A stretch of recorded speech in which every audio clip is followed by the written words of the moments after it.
প্রিয় দর্শক, আপনারা দেখতে পাচ্ছেন এই মুহূর্তে আমি এসেছি কচু বাগানে। তো এই বাগানটি অনেক বড় কচু বাগান। আপনারা দেখতে পাচ্ছেন এই মুহূর্তে আমার থেকে খুবই লম্বা। তো এটা অনেক ভালো কচু বাগান। তো এটা সবকিছুই খাওয়া যায় আমাদের। আপনারা দেখতে পাচ্ছেন এই যে কচু পাতা, এই পাতাটাও কিন্তু চাটনি বানিয়ে খাওয়া যায়। এবং এই যে কচুর যে এই গাছটা আছে, গাছটা খাওয়া যায়।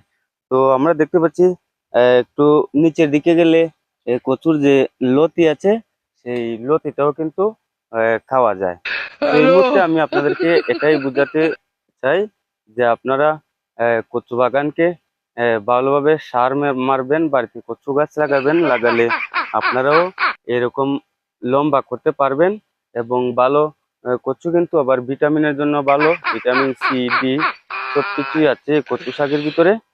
তো আপনারা কচু গাছ রোপণ করবেন এবং খাবেন।